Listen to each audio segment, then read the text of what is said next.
नमस्कार दोस्तों, स्वागत है आपका साइंस जर्नी में। दोस्तों, आजकल कुछ तथाकथित लोग नास्तिकों को परिभाषित कर खुद को स्वघोषित आस्तिक तथा जो इनके काल्पनिक कहानियों और षड्यंत्र को विज्ञान के आधार पर प्रमाण तथा प्रश्न करे उसे ये नास्तिक होने का सर्टिफिकेट बांट रहे हैं। बात यहीं रुक जाती तो ठीक थी, लेकिन रुक कहाँ रही। ये तो सीधे सीधे खुद को देश और विज्ञानविद इंसानों को देश विरोधी होने का स्वघोषित सर्टिफिकेट बांटने लगे हैं। यहाँ पे ध्यान देने वाली एक ही बात है कि ठेकेदारी इन्हीं के हाथ में है। किसको ब्राह्मण शूद्र कहना है, किसको शिया सुन्नी, किसको कैथोलिक प्रोटेस्टेंट, इसका सर्टिफिकेट इन्हीं कुछ ठेकेदारों के हाथ में है। यानी कि चित भी मेरी, पट भी मेरी और सिक्का मेरे बाबूजी का। ऐसे तथाकथित आचार्यों को तथा आस्तिकों को शायद इतना भी नहीं पता कि नास्तिक दर्शन भारत की अमूल्य धरोहर रही है। अगर ये तथाकथित आस्तिक दर्शन पढ़े होते तो पता होता कि आस्तिकता नास्तिकता क्या होती है। खैर, जानकारी के लिए मैं ही इन्हें बता देता हूँ। एक किताब लिखी है डॉक्टर वेद प्रकाश वर्मा जी ने, भारतीय एवं पाश्चात्य अनिश्वरवाद का इतिहास। एक दूसरी भी किताब पढ़ सकते हैं, चारवाक दर्शन बाय सुरेंद्र कुमार शर्मा जी। अरे कुछ नहीं तो महान क्रांतिकारी भगत सिंह का वो लेटर ही पढ़ लेते, मैं नास्तिक क्यों हूँ। आप जितने भी लोग इस वीडियो को देख रहे हैं और आप सभी में भी अगर किसी भी पॉइंट को लेकर ईश्वर, अल्लाह, गॉड रहित दुनिया,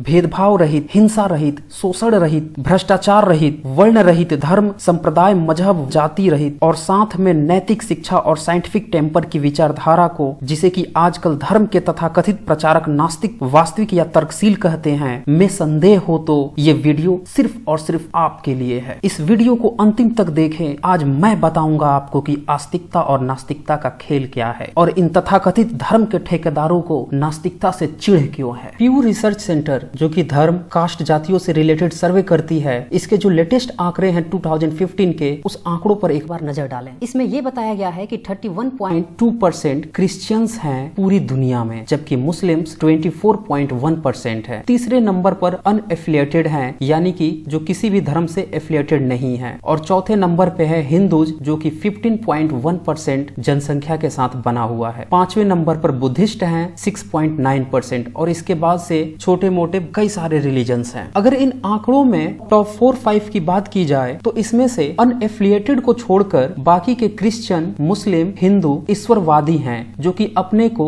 तथाकथित आस्तिक बताते हैं। जबकि इन्हीं में से कई सारे लोग ऐसे हैं जो प्रश्न रखते हैं, तर्क रखते हैं और विज्ञान के आधार पर कथा कहानियों की एनालिसिस करते हैं और उन्हें ये सारे ईश्वरवादी लोग नास्तिक बताने लगते हैं। आइए एक नजर डालते हैं दुनिया के इन 3 सबसे बड़े ईश्वरवादी रिलीजनों पे। पहला है क्रिश्चियन। शुरुआत आज से 2000 साल पहले इसके फाउंडर जीसस बताए जाते हैं। इनका जन्म काफी विवादित है क्योंकि बताया जाता है बिना पिता के संतान है, जो कि आज तक साइंटिफिक रूप से बिल्कुल ही गलत है। अगर इनके कार्य क्षेत्र को देखें तो ये एक लकड़ी के कामकाज, यानी कि एक बढ़ई परिवार में पैदा हुए और लकड़ियों पे काम करते थे। इनके मन में कुछ विचार आते थे और उन विचारों को लोगों को इकट्ठा कर प्रचारित और प्रसारित करते थे, जो कि बाद में अंधविश्वास का रूप लेने लगा। जैसे कि ये किसी को छूते ही उसके रोग ठीक करने लगे। प्रवचन सुनने आए लोगों को 2 रोटी और 2 मछली से हजारों लोगों को खाना खिलाने की बात प्रचारित की जाने लगी। एक बार जब ये नाव में सवार थे और तूफान आया तो आदेश देकर तूफान को रोकवा दिया। समुद्र पर ये पैदल चलने लगे। अब इस तरह की बातों पर जो आंख मूंद कर विश्वास कर लेता है उसे ये आस्तिक कहते हैं और जो इस पर तार्किक प्रश्न रखता है उसे ये नास्तिक कहने लगते हैं। इनकी मृत्यु समाज में अंधविश्वास फैलाने, चमत्कार करने के नाम पर बाबागिरी करने और लोगों को गुमराह करने इत्यादि मामलों पे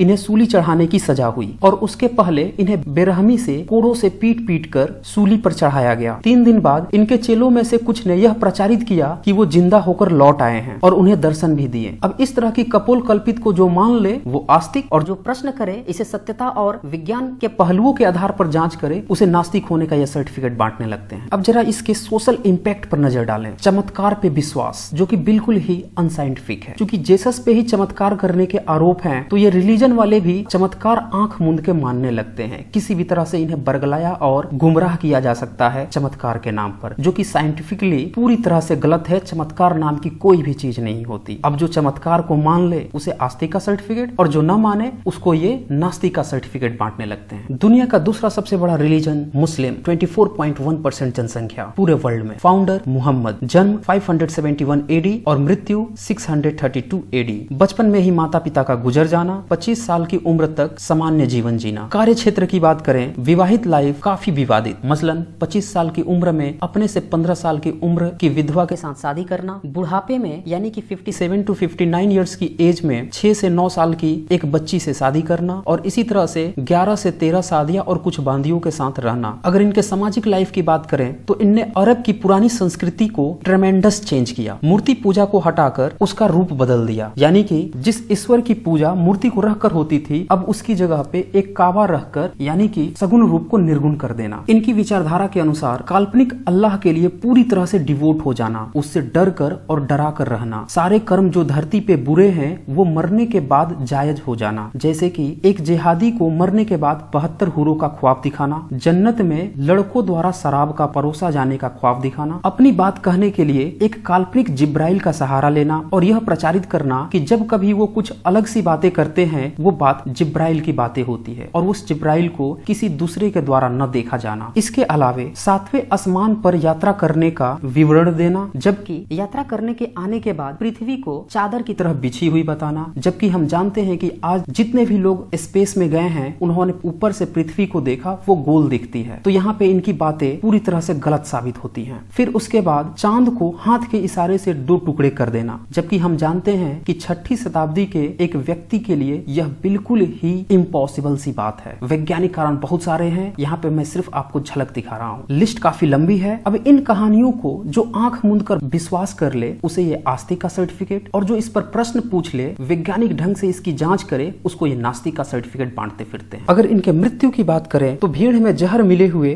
भोजन को खाने से बीमार पड़ जाना और लगातार 3 सालों तक बीमार रहना, काफी इलाज और चिकित्सा कराने के बावजूद भी ठीक न होना और इस दौरान किसी भी तरह का कोई चमत्कार न करना। अब इस रिलीजन की सामाजिक इम्पैक्ट की बात करें तो इसके ठेकेदार खुद को सबसे ज्यादा शांतिप्रिय होने की बात करते हैं, जबकि दुनिया की हर कोने में हिंसा फैलाने का आरोप लगते रहे हैं। और इसका कारण है इनकी जो धार्मिक किताब है कुरान, उसमें से कुछ विवादित आयतों का होना जो हिंसा के लिए उकसाती रही हैं। इनका दोहरा व्यवहार, सभी धर्मों के मजहबों से इस्लाम बनने के लिए अगर कोई व्यक्ति आता है तो उसका ये पूरी तरह से स्वागत करते हैं, जबकि कोई अगर इस्लाम को छोड़ने की बात करता तो उसके लिए फतवा जारी, कत्ल, डराने धमकाने को ये प्रोत्साहित करते हैं। अब इस रिलीजन की बातों को जो आंख मूंद के माने वो आस्तिक और जो न माने उसे ये नास्तिक का सर्टिफिकेट और उसे घृणा करने लगते हैं। आइए अब थर्ड ईश्वरवादी रिलीजन हिंदू को भी देख लेते हैं। दुनिया में इनकी संख्या 15.1% से भी ज्यादा है। आमतौर पे 3500 साल पहले सिंधु सभ्यता के पतन के बाद एक नई सभ्यता जन्म लेती है जिसे कि गंगा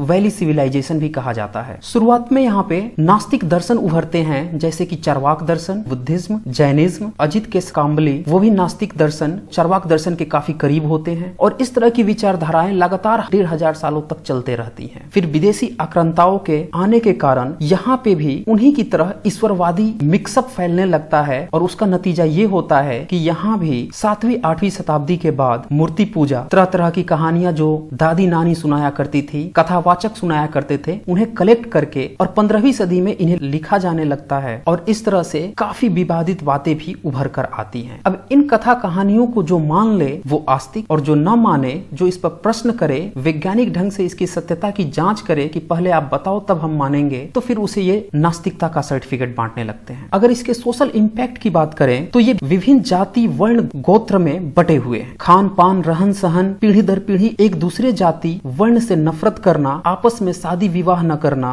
रिश्ता न रखना, कुल मिला के भेदभाव के पुलिंदे को लेकर चलना और उसके पक्ष में अभी भी कुछ इसके ठेकेदार हैं, जबकि काफी जनता इससे इतर हटकर वैज्ञानिक सोच को बढ़ावा दे रही है और उन्हें ये तथाकथित ठेकेदार नास्तिक होने का सर्टिफिकेट बांटने लगे हैं। तो देखा आपने, ये थे दुनिया के 3 सबसे बड़े आस्तिक धर्म और ये सर्टिफिकेट बांटने चले हैं कि कौन है आस्तिक और कौन है नास्तिक। अगर इनकी कथा कहानियों को, कपोल कल्पित विचारधाराओं को आंख मूंद के आप मान लें तो आस्तिक, और इनसे प्रश्न कर लें, वैज्ञानिक ढंग से पूछताछ करें कि आप बताओ तो सही तब हम मानेंगे, तो फिर ये आपको नास्तिक होने का सर्टिफिकेट बांट रहे हैं। ऐसा नहीं है कि इन धर्मों में बुद्धिजीवी लोग नहीं हैं, इनमें भी कुछ बुद्धिजीवी लोगों ने समय समय पर अपने रिलीजन को रिफॉर्म करने की कोशिश की। जैसे ईसाइयों में प्रोटेस्टेंट आए, काफी विवाद हुई, हिंसा हुई, लेकिन उनमें कुछ सुधार भी हुआ। लेकिन रिलीजन नाम का जो टैग लगा था, जो अंधविश्वास लगा था, वो पूरी तरह से खत्म नहीं हुआ और इसलिए अंधविश्वास उसमें धरा का धरा रह गया। हिंदुज़ में भी रिफॉर्म करने के लिए समय समय पर काफी लोग आए और काफी तरह से बदलाव हुए, लेकिन जो टैग है रिलीजन का, धर्म का, जो कि अंधविश्वास को कहीं ना कहीं से परोस लाता है उसके ठेकेदार ऐसा ही करते हैं। अगर वो वैज्ञानिक रुख अपनाए तो मामला बदल सकता था, लेकिन वो भला ऐसा क्यों करने लगे? इससे तो उनकी दुकानदारी ही चली जाएगी। अंधविश्वास ही तो है जो उनकी धर्म की दुकानदारी को चला रहा है। तो इस कारण से इन रिलीजनों से पूरी तरह से अंधविश्वास कभी न खत्म हुआ। रिफॉर्म होने की काफी कोशिश की गई। इस्लाम में तो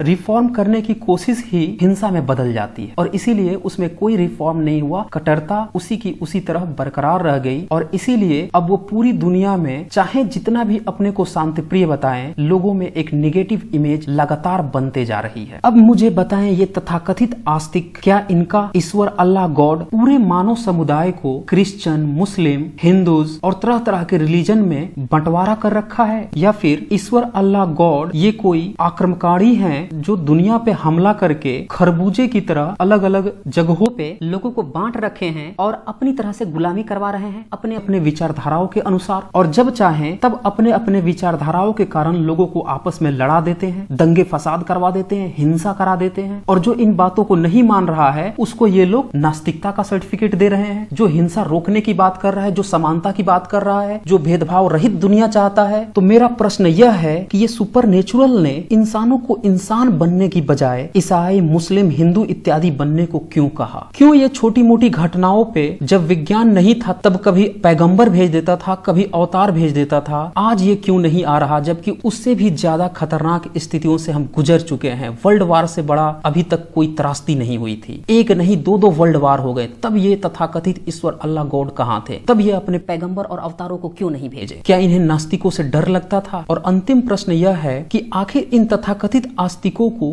भेदभाव से इतना प्यार क्यों है? क्यों ये शादी विवाह, जाति, वर्ण, कौम, अमीरी, गरीबी, खान पान, हलाल झटका के नाम पे, धर्म मजहब के नाम पे इंसान को ही इंसान से मारने और भेदभाव रखने की सलाह देते हैं और ऐसा ही ये करते रहे हैं। अगर ये सब ईश्वर अल्लाह गॉड के विचार हैं और इस कारण से ये आस्तिकों के विचार हैं, तो फिर मैं नास्तिक कहलाना ही पसंद करूंगा। तो दोस्तों, इस वीडियो को ज्यादा से ज्यादा शेयर करें ताकि सभी लोगों को आस्तिकता और नास्तिकता के इस खेल का पता चल सके कि कैसे भेदभाव को बनाए रखने के लिए आस्तिकता को हथियार बनाया गया है। तो आज बस इतना ही। धन्यवाद।